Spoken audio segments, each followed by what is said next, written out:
সুপ্রিয় দর্শক শ্রোতা, আসসালামু আলাইকুম। দেশ অথবা দেশের বাইরে থেকে প্রিয় বন্ধুগণ, ঠিক এই মুহূর্তে যেখান থেকে বাস্তব জীবনের গল্প শোনার জন্য আমার সঙ্গে যুক্ত হয়েছেন আমি আপন। আর যে আপন জীবনের গল্পের 1508তম পর্বে আপনাকে প্রতিদিনের মতো স্বাগতম জানাচ্ছি। বন্ধুগণ, আজ আমি আপনাকে শোনাবো বরিশালের ভাই মোহাম্মদ আরিফ হোসেনের জীবনের, সৌদি প্রবাসী মোহাম্মদ আরিফের জীবনের চরম অলৌকিক এক ভয়ানক করুণ বাস্তব জীবন কাহিনী। বন্ধুগণ, আজকের গল্পের টাইটেল কালো জাদুর ভয়ঙ্কর প্রভাব। সৌদি থেকে প্রতি রাতে স্ত্রীর কাছে উড়ে আসতেন স্বামী। এই গল্পটা বরিশালের প্রত্যন্ত এলাকার মধ্যবিত্ত পরিবারের সৌদি প্রবাসী মোহাম্মদ আরিফ হোসেনের জীবনের চরম ভয়ানক এক বাস্তব জীবনের গল্প। বন্ধুরা, আমরা সাধারণত সবাই জানি সৌদি থেকে বাংলাদেশে একটা ফ্লাইট আসতে 6 কিংবা 7 অথবা তারও বেশি সময় লাগে। অথচ কিভাবে প্রতি রাতে সৌদি থেকে একজন স্বামী তার স্ত্রীর কাছে আসতেন এবং তার সঙ্গে দেখা করে পুনরায় আবার সৌদি আরবে চলেও যেতেন। জানি এই কথাটা শুনে সবাই অবাক হচ্ছেন, আপনাদের মতো আমিও প্রথমে অবাক হয়েছিলাম, কিন্তু পুরো গল্প যখন শুনলাম বিশ্বাস করবেন আমার শরীরের পশম দাঁড়িয়ে গিয়েছে।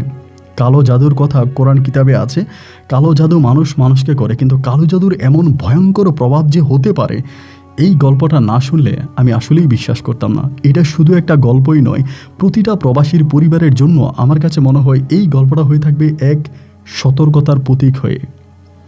তাই সবাইকে অনুরোধ করবো শুরু থেকে শেষ পর্যন্ত বরিশালের ভাই সৌদি প্রবাসী আরিফ হোসেনের জীবনের বাস্তব গল্পটা আপনারা প্রত্যেকে আমার মুখে শুনবেন এবং গল্প শেষে ভাই আরিফকে আপনার মতো করে একটা মন্তব্য কমেন্ট বক্সে লিখবেন। ধন্যবাদ সবাইকে।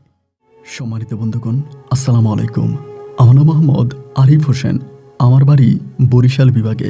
বন্ধুরা, আমি আমার জীবনের গল্পটা শুরু করার শুরুতে আপনাদেরকে আমার পরিবারের সম্বন্ধে জানিয়ে রাখি।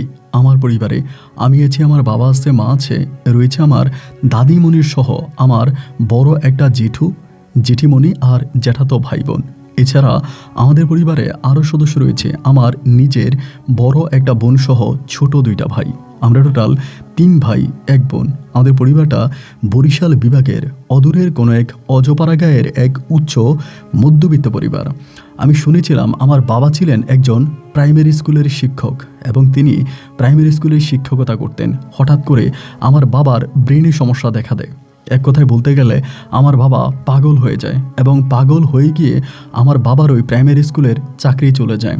আমার মায়ের মুখে বড় হবার পর আমরা জানতে পারি আমার বাবার নাকি আমার বড় জেঠিমার সাথে সম্পর্ক ছিলেন। ওই খারাপ সম্পর্কের সূত্র ধরে আমার জেঠিমা আমার জ্যাঠাকে ছেড়ে আমার বাবাকে বিয়ে করতে চাচ্ছিলেন, কিন্তু আমার বাবা আমার জেঠিমাকে বিয়ে করার জন্য রাজি হচ্ছিলেন না। যার কারণে আমার জেঠিমা আমার বাবাকে কালো জাদু করে এবং কালো জাদুর প্রতিফলে আমার বাবার ওই প্রাইমারি স্কুলের চাকরি চলে যায় এবং সাময়িকভাবে আমার বাবা অনেকটা পাগল হয়ে যায়। খুব কষ্ট করে আমার মা ডাক্তার কবিরাজ এখানে সেখানে দেখিয়ে আমার বাবাকে কিছুটা সুস্থ করে তোলে। এখনও আমার বাবা পুরোপুরিভাবে সুস্থ হয়নি এবং মাঝে মাঝে আমার বাবা রাতের বেলায় নিজের হাতে নিজে কামড়াতে থাকে এবং কামড়িয়ে রক্ত বের করে ফেলে। এমন ভয়ানক অবস্থাও আমরা নিজের চোখে ছোটোবেলা থেকে দেখে আসছি।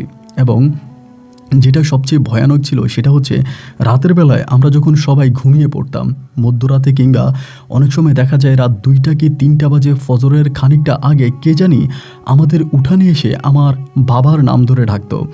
বাবার নাম ধরে 2 বার করে ডাকতো। কথিত আছে বা আমাদের গ্রামের লোকেরা বলে, যদি এই ডাকে আমার বাবা ঘর থেকে বেরিয়ে যেত তাহলে আমার আব্বাকে মেরে ফেলতো। আমার মা যখন কবিরাজদের কাছে যাইতো এবং জিজ্ঞেস করতো যে কেন আমার আব্বার সঙ্গে এটা হচ্ছে, তখন কবিরাজ নাকি বলতো আমার আব্বার উপরে একটা জিন চালান করা হয়েছে। ওই জিনটাকে এমনভাবে আমার আব্বার উপরে চালান করা হয়, ওই জিনটা যতক্ষণ পর্যন্ত আমার আব্বাকে হত্যা করতে পারবে না ঠিক ততক্ষণ পর্যন্ত ওই জিনটার কোনো শান্তি আসবে না বা তার মুক্তি আসবে না। যার জন্য জিনটা আমার আব্বাকে হত্যা করার জন্য বিভিন্ন ধরনের পরিকল্পনা করতেছিলেন। এই কথাই বিভিন্ন ধরনের হুজুর কবিরাজরা আমার আম্মাকে বা আমাদের লোকজনকে জানাতেন। তো আমার জেঠিমা এগুলো কোনো সময় বিশ্বাস করতেন না বা তিনি সম্পূর্ণ এগুলার এগেনস্টে ছিলেন। আমার জ্যাঠার কাছে আমার মা অনেকবার এই নিয়ে বিচার দিয়েছিল, কিন্তু আমার জেঠিমা বরাবরের মতো এই জিনিসগুলো অস্বীকার করে আসতেছিলেন। এরকম করতে করতে আমরা আস্তে আস্তে করে বড় হচ্ছিলাম।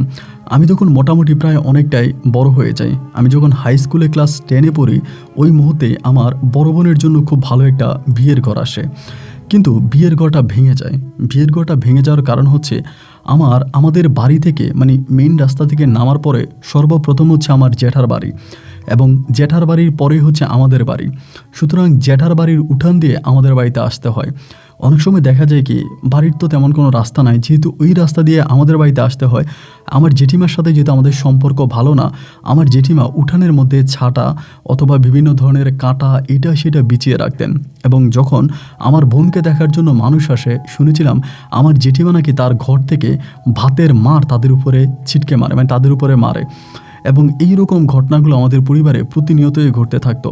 আমাদের কোনো মেহমান অতীত বা বাইরে থেকে কোনো লোকজন যদি আমাদের বাড়িতে আসতো, তাহলে জেঠিমার উঠান দিয়ে আসতে হলে চরমভাবে লাঞ্ছিত অপমানিত হয়ে তারপর আমাদের উঠানে আসতে হতো। তো এই জিনিসগুলো নিয়ে আমার আব্বা যতই প্রতিবাদ করেছে, এতে আসলে কোনোভাবেই কোনো কাজ হয়নি। আমার জেঠিমা কারো কথাই শোনে না, কাউকেই মানে না। সেই মুহূর্তে আমার দাদিও প্রায় অনেকটা বুড়ো হয়ে গেছে। দাদির শরীরও আর আগের মতো চলে না, যার কারণে দাদিকে এসব কথাবার্তা বলেও খুব বেশি একটা লাভও হচ্ছে না। এই করতে করতে যাই হোক বহু দুঃখ কষ্ট করে আমরা আমাদের বোনকে কোনো রকম একটা জায়গায় বিয়ে দিই। তো একটা বিয়ে দেওয়ার পরে আমি তখন এসএসসি পরীক্ষা দিই এবং এসএসসি পাস করি। এসএসসি পাস করার পরে আমি তখন কলেজে পড়াশোনা করতেছি। আমি যখন ইন্টার সেকেন্ড ইয়ারে পড়ি, তখন ওই যে আমার বড় জ্যাঠার মেয়ে নাম হচ্ছে শিরিনা আক্তার, এই শিরিনা তখন পড়তো আপনার মানে এসএসসি পরীক্ষা দিবে ওই সময়ে। তো একদিন হলো কি, ওই সময় আবার হঠাৎ করে জেঠিমা কেন জানে আমার আম্মুর সঙ্গে অনেকটা ভালো হয়ে যায়, মানে হঠাৎ করে কেন জানে ভালো হয়ে যায় জানি না। এবং ভালো হয়ে যাওয়ার পরে আমার মা একদিন আমারে বলতেছে, তোর জেঠিমা আসছিল, আয়সা বলল যে শিরিনার একটু পড়ানোর জন্য, তোর সামনে এসএসসি পরীক্ষা, তুই যদি ওরে একটু পড়াস তাহলে ভালো হয়, ও পরীক্ষাতে ভালো করবে। আমি আসলে মূলত পড়াশোনায় আসলে খুব ভালোই ছিলাম, পড়াশোনায় খুব ভালো ছিলাম, যার কারণে আমার মা যখন আমাকে এটা বললো, আমি আসলে অবাক হয়ে মায়ের মুখের দিকে তাকাইছিলাম। কারণ যে জেঠিমায়ের জন্য আমরা আমাদের বোনকে ভালো একটা জায়গায় বিয়ে দিতে পারি নাই, এবং জেঠিমা প্রতিনিয়ত আমার আব্বাকে আমার মাকে গালাগালি করতো, আমাদের সঙ্গে খারাপ ব্যবহার করতো। অথচ হঠাৎ করে আমার মা বলতেছে আমার জ্যাঠাতো বোন শিরিনকে আমি পড়ানোর জন্য। আসলে সত্যি কথা বলতে কি ভাই জানেন, আমার মা ছিল একটু অন্যরকম মানুষ। মানে আমার মায়ের সঙ্গে আপনি যতই খারাপ ব্যবহার করবেন, যতই দুর্ব্যবহার করবেন, তার গায়েও যদি হাত তোলেন এবং একটু পর যদি আপনি তার সঙ্গে একটু ভালো করে হেসে একটু কথা বলেন, একটু নম্রভাবে ভদ্রভাবে একটু ভালো করে কথা বলেন, মুহূর্তের মধ্যে না আমার মায়ের ভিতরে থাকা সেই রাগ পানি হয়ে যায়। আমার মা হচ্ছে এমন প্রকৃতির একটা মানুষ। আচ্ছা যাই হোক, মা যখন আমারে বললো, আমি তখন সিদ্ধান্ত নিলাম যে আমি শিরিনকে পড়াবো। এবং এরপর দিন থেকে মাকে বললাম যে ঠিক আছে, আপনি শিরিনটা আসতে বললেন, আমি ওরা পড়াবো। তো আমাদের যেহেতু পাশাপাশি বাড়ি ছিল, মানে আমাদের সামনের বাড়িটা হচ্ছিল শিরিনের বাড়ি, ও তখন আসতো, আমি তখন তারে পড়াইতাম। এইভাবে সময়গুলো কাটতেছে, দিনগুলো কাটতেছে, এরকম করতে করতে একটা সময় ও তখন এসএসসি পরীক্ষা দেয়। এবং এসএসসি পরীক্ষা দেওয়ার পরে, এসএসসি পরীক্ষার পরে প্রায় 3 মাসের মতো তখন গ্যাপ ছিল। তো ওই সময় তোর পড়াশোনা বন্ধ, আমি তখন ইন্টারমিডিয়েট পরীক্ষা দিব ওরকম প্রস্তুতি নিচ্ছিলাম। এই সময়গুলোর মাঝে দেখা গেলো কি, ও তখন করলো কি, এই যে পড়াশোনার পরে যখন পরীক্ষা দিয়ে দিল, পরীক্ষার গ্যাপটার মধ্যে ও তখন আমার এক ছোটো ভাই, মানে আমার একেবারে ছোট যে ভাই আছে, ওরে দিয়ে আমার কাছে প্রেমপত্র পাঠাইলো, মানে চিঠি পাঠাইলো। এবং চিঠির মাধ্যমে ও আমাকে প্রেমের প্রপোজ করলো যে আমার সাথে প্রেম করতে চায় বা আমাকে বিয়ে করতে চায়, এরকম একটা সম্পর্ক। তো শিরিন আসলে দেখতে শুনতে খুব বেশি একটা সুন্দর ছিল না, কিন্তু সুন্দর না থাকলেও আমি কোনোদিনও আসলে ওকে নিয়ে খারাপ কোনো চিন্তা ভাবনা করি নাই। যেহেতু আমার জেরাতো বোন, আমি ওরা সবসময় ভালো নজরেই দেখতাম। অবশ্যই আমার আরও জেরাতো অনেকগুলো ভাই বোন আছে, এবং শিরিন ছিল সবার ছোট। তা এরকম করে ও যখন আমাকে প্রপোজ দিল, আমি তখন এটাতে ডিনাই করে গেলাম, মানে আমি এটা হানা কোনো রেসপন্স করলাম না, কিছুই বললাম না। এরকম করে সময়গুলো যত সামনের দিকে যাচ্ছে, ওর পাগলামির মাত্রাটা ঠিক ততই বেড়ে যাচ্ছে। ও একটার পর একটা চিঠি আমার ছোটো ভাইকে দিয়ে আমার ঘরে পাঠাইতেছে। এখন আমার প্রশ্ন হলো, এই যে চিঠিগুলো আমার ছোটো ভাইকে দিয়ে পাঠায়, যদি কোনো না কোনোভাবে এই বিষয়টা আমার মা জানতে পারে, অথবা বাবাও জানতে পারে, অথবা আমার বড় বোন জানে, তাহলে তো সমস্যা হয়ে যাবে, তারা তো আমাকে খারাপভাবে চিন্তাভাবনা করবে। তা আমি চিন্তা করতেছিলাম যে ওরে আমি সরাসরি মানা করে দেবো যেন আর চিঠিগুলো না দেয়। এরকম করে একদিন বিকেলবেলা আসরের নামাজের পরে আমি ওরা ডাকছিলাম, বাড়ি থেকে ডাকছিলাম, আমার ছোটো ভাইকে দিয়ে ডাকাইছি। ডাকিয়ে বললাম যে শিরিন, এগুলো তুই কী শুরু করলি? ও আমাকে বলে কী করলাম? আমি বললাম তুই আমার জন্য এরকম করে প্রেমপত্র লেখা শুরু করলি, মানে আমি তো কোনোদিন তোকে এভাবে চিন্তাও করি নাই। তুই আমার জেঠাতো বোন, আমরা জেঠাতো ভাই বোন, আমরা তো ওই সম্পর্কের মাঝেই আছি, কিন্তু তুই আমাকে কেন প্রেমপত্র লিখতেছিস? ও তখন মাথাটা নিচের দিকে রাখিয়ে বলতেছে যে আমার আপনারা ভালো লাগে, আমি তাই তো আপনাকে প্রেমপত্র লিখি। আমি বললাম আমাকে ভালো লাগলেই তো আমার জন্য প্রেমপত্র লিখবি, এটা কেমন কথা? আর সবচেয়ে বড় কথা হচ্ছে আমরা যারা তো ভাই বোন, আর আমাদের দুটো পরিবারের মাঝে সবসময় একটা ঝামেলা লেগে আছে। ও আমাকে বলে এই ঝামেলাগুলো শেষ করার জন্যই তো আমি আপনাকে বিয়ে করতে চাই। আমার আব্বা আর আপনার আব্বা যদি বিয়ে হয়ে যায় তাহলে আর কোনো ঝামেলা থাকবে না। আমি তখন একটা হাসি দিয়ে বললাম, মায়ের পেটের ভাই হওয়ার পরও তাদের মাঝে এরকম ঝগড়াঝাটি ঝামেলা, আর বিয়াই হইলে বুঝি ঠিক হবে? এটা আরও সমস্যা হবে। শিরিন, আমি এটা করবো না। কিন্তু শিরিন কোনোভাবেই আমাকে ছাড়বে না, ও নাসরবান্দি। ও তখন আমাকে আরও বেশি ডিস্টার্ব করে যাচ্ছিল। আমি ওকে কোনোভাবেই পাত্তা দিই না, কোনোভাবেই ওর সঙ্গে কথা বলি না। এইভাবে সময়গুলো কাটতে কাটতে একটা পর্যায়ে আমি তখন ইন্টারমিডিয়েট পরীক্ষা দিলাম। তো আমার ইন্টার পরীক্ষা শেষ হওয়ার পরে ও তখন করলো কি, বিভিন্ন জায়গায় পাগলামি করতো। আমাকে দেখলে হাত কাটতো এবং হাত কেটে ফেলতো, একদম ব্লেড দিয়ে পোস্ট দিয়ে নিজের আঙ্গুল কেটে ফেলতো, এবং ধরেন আপনার খুবভাবে ও সিনক্রেট করতো। আমি এগুলোতে কোনো মূল্যায়ন করতাম না বা এগুলোতে আমি কিছুই বলতাম না। এইভাবে একদিন হলো কি, আমি রাতে ঘুমিয়ে আছি, আনুমানিক রাত তখন প্রায় আপনার 12টা থেকে 1টার মতো বাজে, এরকমই মধ্যরাতের কাছাকাছি। এই রাতে হঠাৎ করে শিরিনদের ঘরে চিৎকারের শব্দ শোনা গেছে, সবাই চিৎকার দিছে। আর চিৎকার দেওয়ার পরে আমি তখন দৌড় দিলাম। কী হয়েছে, ঘরের দরজা খুলে দিলাম, দৌড় দিয়ে দেখতেছি শিরিনের বাবা শিরিনটা বাহির করে কই জানি নিয়ে যাইতেছে, এরকম কাঁধে করে আমার জ্যাঠা। আমি তখন বললাম কী হয়েছে? তখন জানতে পারি শিরিন নাকি বিষ খাইছে। দেখা গেল বিগত কয়েকদিন আগ থেকে না শিরিন আমাকে খুবভাবে, আমি শিরিনকে অনেকভাবে ইগনোর করতাম এবং মানুষের সামনে ওরা অপমান করতাম। আমার সঙ্গে কথা বলতে চাইলে কথা বলতে দিতাম না, প্রচণ্ড রকমের পাগলামি করতো ও। বাট আমি এগুলোতে আসলে ওর কোনো সুযোগ দিতাম না। এখন এই কারণেও সম্ভবত বিষ খাইছে।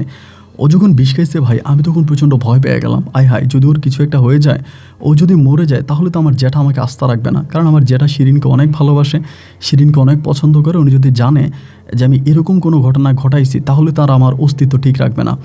আর ওই সময়তে আমার বড় বোন আমাদের বাড়িতে থাকতে শুরু করছে। আমার বড় বোন জামাই হচ্ছে বিদেশে চলে যায়, আমার দুলাভাই।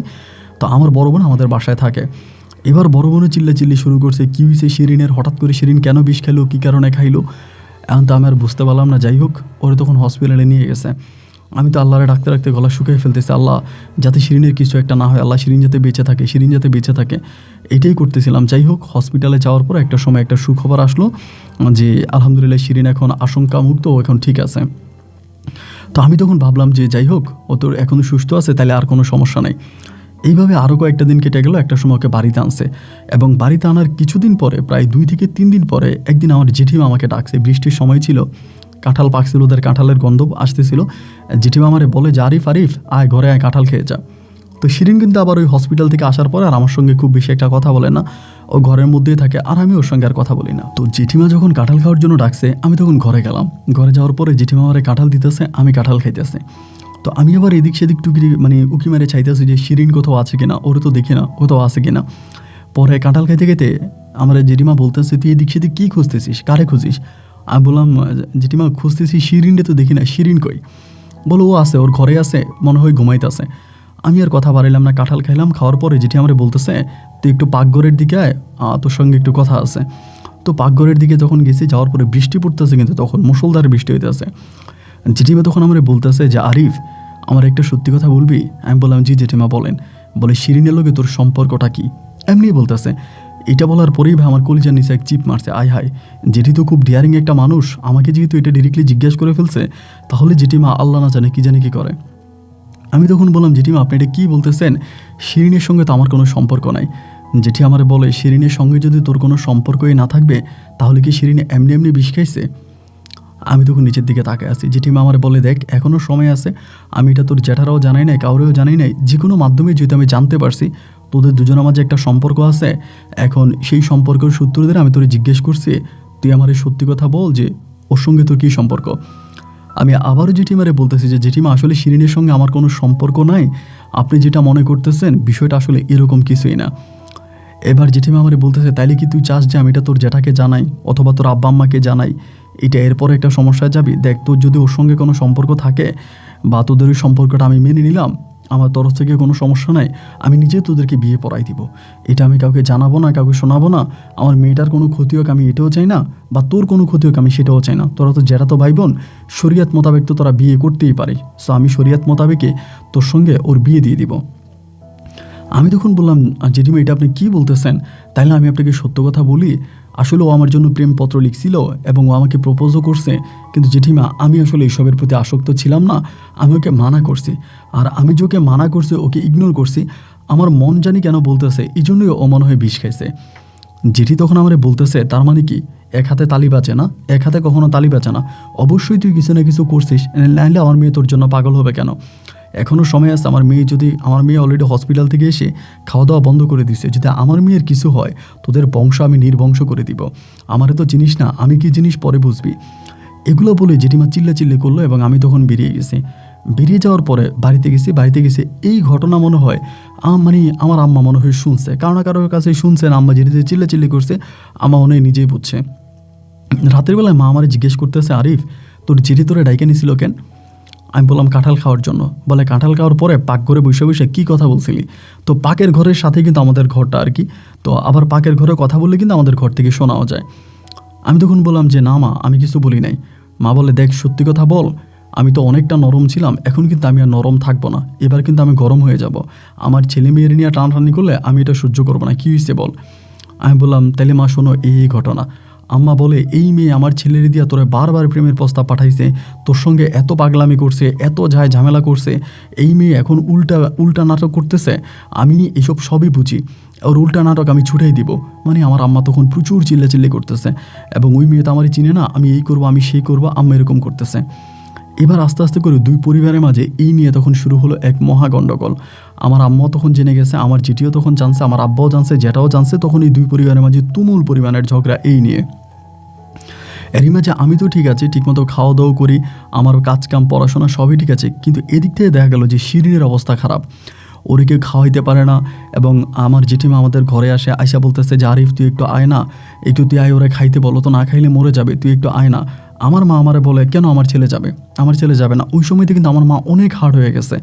আমার মা কিন্তু অনেক নরম মনের একটা মানুষ ছিল, কেউ একটু ভালো করে কথা বললে আমার আম্মা গলে যাইতো, কিন্তু বুঝতে পারলাম না ওই সময়টাতে আমার আম্মা একেবারে লোহার মতো শক্ত হয়ে গেছে।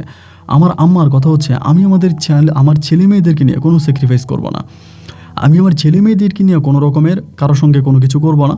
আম্মা তখন একেবারেই রেগে গেল, রেগে গিয়ে আমার জেঠিমারে বলতেছে আপনি একটা উল্টাপাল্টা কথা বলবেন না, আমার ছেলে কোনোদিন আপনার মেয়েরে পছন্দ করে নাই, আপনার মেয়ে মরক বাচক যাই হোক তাতে আমাদের কি আসা যায়, আমি কোনোভাবে আমার ছেলেকে পাঠাবো না। ভাই দুই পরিবারের মাঝে তখন তুমুল পরিমাণের ঝগড়া শুরু হয়ে গেল। এই কথার মাঝে একদিন জ্যাঠা আমাদের ঘরে আসছে, ওই দুপুরবেলা ছিল। আমার আব্বা তখন সম্পূর্ণ সুস্থ ভালো মানুষ, আমার আব্বা কিন্তু আবার আমার জ্যাঠারে মানতো, জ্যাঠা কোনো কথা শুনলে মানে কোনো কথা বললে আমার আব্বা আবার জ্যাঠার কথা শুনতো। তো আসার পরেই জ্যাঠা তখন আমার আব্বার সাথে কথা বলতেছে, আমি পাশের ঘর থেকে শুনতেছি। জ্যাঠা বলে শিরিন এবং আরিফের মাঝে একটা প্রেমের সম্পর্ক আছে, সেই সম্পর্কের মাঝে কোনো না কোনোভাবে ফাটল ধরছে, মানে ওই যেগুলো আমাকে জেঠিমা বলছিল এই সেম কথাগুলোই জ্যাঠা বলতেছে। তো আমার আব্বা তো কোনো কিছু বলবে না জ্যাঠার মুখের উপর, আব্বা চুপ করে আছে। আমার আম্মা পাশের রুম থেকে তখন বলতেছে বড় ভাই আপনি উল্টাপাল্টা কথা বললেন না, আমার ছেলের সঙ্গে আপনার মেয়ের কোনো সম্পর্ক নাই, উল্টা আপনার মেয়ে আমার ছেলের বিয়ে করার জন্য পাগল হয়ে গেছে, আমরা কোনোদিন এরকম কিছু করি না, আমার ছেলেও এরকম না। এবার আমার জ্যাঠা বলতেছে কিরে তোর বউ এরকম করে কথা বলতেছে, আমার আব্বুরে বলতেছে যে তোর বউ এরকম করে কথা বলতেছে আমার মুখের উপরে, এবং কেন বলতেছে, কী কারণে বলতেছে। জ্যাঠাও তখন রাগারাগি করে ঘর থেকে বেরিয়ে গেছে। এইভাবে আরও দিন পার হইতে আসে, ওই শিরিনটা হসপিটালে ভর্তি করা, এই করায় সেই করায়, মারে, মানে প্রচুর কিছু করতেছে, কিন্তু শিরিনটা আর ওরা ঠিক রাখতে পারতেছে না, ও খাওয়া দাওয়াই বন্ধ করে দিছে। শেষ পর্যন্ত আমার জ্যাঠা তখন ঘটক দিয়ে আমার আব্বার কাছে বিয়ের প্রস্তাব পাঠাইছে।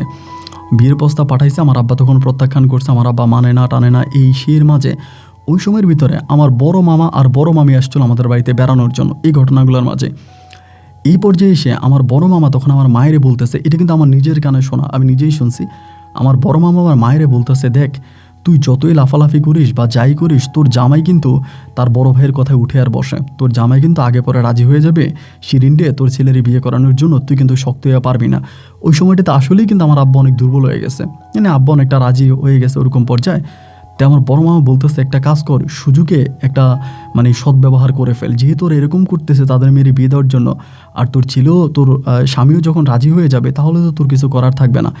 এখন তাদেরকে একটা শর্ত দিয়ে দে, শর্ত হচ্ছে এটা যে তাদের মেয়েরে বিয়ে করাবি ঠিক আছে, কিন্তু মেয়ের নামে যাতে অন্তত 1 ঘন্টা জমি তারা লিখে দেয়, এবং মানে তোদের নামে লিখে দিলে তোদের বাড়ির রাস্তাটা হবে, তোদের তো বাড়িতে আসার কোনো রাস্তা নাই, মেইন রাস্তা থেকে তোদের বাড়িতে আসতে খুব কষ্ট হয়, আর ওরা তো রাস্তার মধ্যে ঝাঁটা কাটা দিয়ে রাখে, এবং তারা যাতে এটা আর ভবিষ্যতেও করতে না পারে এই জন্য তাদের সঙ্গে কথাবার্তা বলে বিয়ে করাবি ঠিক আছে, কিন্তু যাতে জায়গাটা লিখে দেয়। আমার আম্মা তখন এই প্রস্তাবে রাজি হয়ে গেল মোটামুটি, কারণ আব্বাজি তো রাজি, আম্মা তো আর মানে কতদিন না রাজি থাকবে। আমার আম্মা তখন কী করলো, আমার আব্বাকে জানাইলো যে দেখেন আপনি তো রাজি হয়েই গেছেন প্রায়, তো রাজি হয়ে যান পুরোপুরি, তবে তাদেরকে একটা শর্ত দেন। আমার এখনও 2টা ছেলে বিয়ে করার বাকি আছে। আমার মেয়ের জামাইয়ের বাড়ি থেকে লোকজন আসে, মেহমান আসে এবং দেখা যায় যে একটা পর্যায়ে এটা আরও খারাপের দিকে যাবে। এখন আপনি এদেরকে বলেন যে আমাদের নামে 1 ঘন্টা বা জমি লিখে দেওয়ার জন্য আমরা বাড়ির রাস্তা বানাবো এবং বিনিময়ে আমরা শিরিনকে বিয়ে করাবো। আমার আব্বা তখন ডিরেক্টলি বলতেছে যে না, আমি এটা বলতে পারবো না, আমার দ্বারা আসলে এটা বলা সম্ভব না। আপনি একটা কাজ করেন, মানে আমার আম্মারে বলতেছে তুমি একটা কাজ করো, প্রয়োজনে তুমি ঘটক দিয়া তাদেরকে এই প্রস্তাবটা পাঠাও। তো যেই ঘটকের মাধ্যমে আমার যেটু প্রস্তাব পাঠাইছে, আমার পরিবার সেই ঘটকের মাধ্যমে বলে দিছে তারা বিয়ে করাতে পারবে, তবে শর্ত হচ্ছে একটা আমাদের বাড়ির রাস্তা দিতে হবে। আর ঘটক গিয়ে এই কথা বলা মাত্রই আমার যেটা সঙ্গে সঙ্গে রাজি হয়ে গেল যে ঠিক আছে, কোনো সমস্যা নাই, আমি বাড়ির রাস্তা কেন, এটা তো আমার একমাত্র মেয়ে, আমি বাড়ির রাস্তাও দিব, যা লাগে তাই দিব। আমার ছেলের সঙ্গে বিয়ে হয়ে মানে কি বলে আরিফের সঙ্গে আগে বিয়েটা হয়ে যাক, কারণ আমার মেয়ে তো খাওয়া দাওয়া করতেছে না, মেয়ের অবস্থা খারাপ। তখনই তারা করলো কি, পারিবারিকভাবে আগে বিয়ের প্রস্তাবে চলে গেল। দলিল কিন্তু দেয় নাই, বিয়ে হয়ে যাবে, কারণ যেহেতু শিরিন খাওয়া দাওয়া করে না, ঘুমায় না, শিরিন তো মারাও যেতে পারে, কিছুদিন আগে হসপিটাল থেকে আসছে। তো তাড়াহুড়ো করে হচ্ছে ঘটক ডেকে মানে ছোটোখাটো করে একটা অনুষ্ঠান করে তখন বিয়েটা দিয়ে দিল। তো বিয়ে দিয়ে দিল, আমি বাসর ঘরে গেলাম। বাসরে যাওয়ার পরে যেই শিরিন আমাকে ছাড়া কোনো কিছু বুঝতো না এবং আমার জন্য এত পাগলামি করছে, বিষ খাইছে, হাত কাটছে, খাওয়া বন্ধ করছে, গোটা পরিবারের কাছে ওর মান সম্মান এত নষ্ট করছে, এই শিরিনে কি ভাই বাসর ঘরে আমার সঙ্গে দুর্ব্যবহার শুরু করছে, খারাপ ব্যবহার শুরু করছে। তুই আমাকে বিয়ে করলি না কেন, আমাকে এত অপমান কেন করাইলি, আমার বিষ কেন খাওয়াইলি, মানে খুবই খারাপ ব্যবহার, যা বলার মতো না। তা আমি মনে করলাম যে হয়তো আমার উপর ওর একটা রাগ আছে, ক্ষোভ আছে, এই রাগ ক্ষোভ অভিমান থেকে হয়তো এরকম করে ভবিষ্যৎ হয়তো ঠিক হয়ে যাবে, আমি এটাই মনে করছিলাম। এইটা মনে করে আমি আর তার সঙ্গে কথা বাড়াইলাম না, আমি আমার মতো করে আসি। কিন্তু দেখা গেল কি, সময় যত সামনের দিকে যাচ্ছে এই শিরিনের পাগলামি ততটাই বাড়তেছে। মানে ও কতক্ষণ আমার বড় বোনের সঙ্গে লাগে, কখন মায়ের সঙ্গে লাগে, কখনো আমার আব্বার সঙ্গে লাগে যায়, কখনো ছোটো ভাইদের সঙ্গে লাগে, মানে ও একটা সেকেন্ডও স্থির থাকে না। আর আম্মাকে তো এক বিন্দু পরিমাণেরও মূল্যায়ন করে না। তো যাই হোক, এরকম করে প্রায় মাস 2-এর মতো কেটে গেল এবং 1-1.5 মাস পরেই আমার আম্মা তখন বলতেছে আমার আব্বারে যে শিরিনের আব্বারে বলেন জমির দলিলটা দিয়ে দেওয়ার জন্য, দলিলটা দিয়ে দেখ। এই পর্যায়ে আমার আব্বা যখন দলিলের কথা নিয়ে কথা বলতে গেল আমার জেঠার কাছে, আমার জেঠা বলতেছে দিব দিচ্ছি, এরকম করে ঘুরেমেশি করতে করতে মূলত আমার জেঠা আর দলিল দিতে রাজি হয় না। আমার জেঠা এবার আর দলিল দিবে না, মানে দলিল দিবে না, সে এমনি ভালো ভালো কথা বলে, সবই ঠিক আছে, কিন্তু যখনই দলিলের প্রসঙ্গ আসে তখনই আমার জেঠা চেঞ্জ হয়ে যায়। এবং যেটা চেঞ্জ হয়ে যায়, আমার আর দলিল দেয় না। না দেওয়ার পরে এদিক দিয়ে আমার মায়ের সঙ্গে আমার ওয়াইফের তুমুল ঝগড়া লেগে যায়। শিরিন আমার মাকে বলে আপনি তো একটা লোভী মহিলা, আপনার ছেলেকে আমারে বিয়ে করাইছেন জমির আশায়, আপনারা সুদ খান, আপনারা যৌতুক নেন, আপনারা এইরকম সেরকম, মানে খুবই খারাপ ব্যবহার। তো সেখানে তো ধরেন আমার বড় বোন তখন আমাদের বাড়িতে থাকতেছে, তখন আমার বড় বোন করলো কি, এই আমার আম্মার পক্ষ নিয়ে এই শিরিনের সাথে ঝগড়া করে।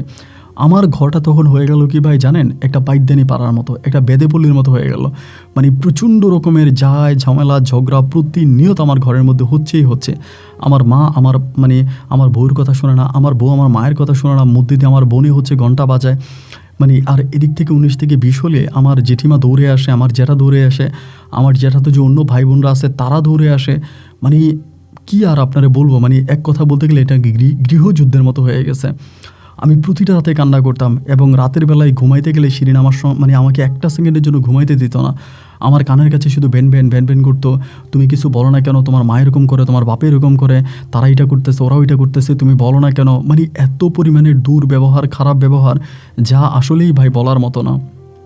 আমি তখন প্রায় পাগল হয়ে যাওয়ার মতো মানে উপক্রম হয়েছে যে আমি না পারি মারে বুঝাইতে, না পারি বোনেরে বুঝাইতে, না পারি বউরে বুঝাইতে। তো এরকম অবস্থার মধ্যে আমার যেটা কোনোভাবেই জমি দিবে না, মানে সোজা কথা বিয়ে হবার পরে যেটা সম্পূর্ণভাবে চেঞ্জ হয়ে যায়, মানে পোল্টে নিয়ে নেয়। যেটার কথা হচ্ছে যে আমি জমি দিবই না, এমনি ভালো ভালো কথা বলে, মিষ্টি কথা বলে, মানে সব কিছুই ঠিক আছে, কিন্তু যখনই দলিলের প্রসঙ্গে কথা আসে আমার যেটা পুরো চেঞ্জ হয়ে যায় যে না, যেটা দলিল দেবে না, দলিল নিয়ে যেটা কোনো কথা বলতেই চায় না, এবং দলিলের কথা আসলেই পরে আমার যেটা পুরোপুরিভাবে চেঞ্জ হয়ে যায়। তো তখন চিন্তা করতেছিলাম যে এখন আমরা কি করব, মানে আমরা তো আর কোনো উপায় বুদ্ধি পাই না, যেটার সঙ্গে কোনোভাবে আর থাকতেও পারি না, যেটাগুলো করতেই আছে প্রতিনিয়ত। আর এখন আগের থেকেও আরও খারাপ হয়ে গেছে, আমার জেঠি তারা আগের থেকেও ভাই আরও খারাপ হয়ে গেছে। মেয়ে বিয়ে দেওয়ার পরে মনে হয় তাদের পাওয়ার আরও বেড়ে গেছে। তো এরকম করতে করতে আমি তখন কান্নাকাটি করতে একদিন আমার বড় দুলাভাইয়ের সঙ্গে কথা বলি মোবাইল ফোনে।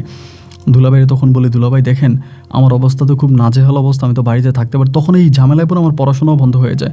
আমি কিন্তু অনার্সে ভর্তি হয়েছিলাম, পড়াশোনা করবো একটা চিন্তা ভাবনা ছিল, কিন্তু পারিবারিক এই ঝামেলায় পড়ে আমার পড়াশোনাও তখন বন্ধ। আর এবার আমি দুলাভাইয়ের সঙ্গে কথা বলি, দুলাভাইরে বলি যে যেমনি পারেন আপনি আমার জন্য একটা ভিসার ব্যবস্থা করেন ভাই, আমি সৌদি আরবে চলে যাব। আমার মানে বড় দুলাভাই তখন সৌদি আরবে থাকে। তো বড় দুলাভাই বলে, এটা কি ঠিক হবে? তুই গোপনে গোপনে চলে আসবে। আমি বললাম, ভাই যদি আমি না আসি তাহলে আমি আত্মহত্যা করে মারা যাব। কারণ সারাদিন আমার মা যা করে, আমার বোনে যা করে তা তো সহ্য করি, রাতের বেলায় এই শিরিনি শুরু করে। রাতের বেলায় শিরিনের অত্যাচার সহ্য করা ভাই আমার জন্য দায় হয়ে দাঁড়াইছে। আমার পক্ষে আর সম্ভব না। আপনি যেভাবেই পারেন আমার জন্য হয় একটা বিষের ব্যবস্থা করেন, নাইলে ভাই আমি যে কোনো সময় আত্মহত্যা করব।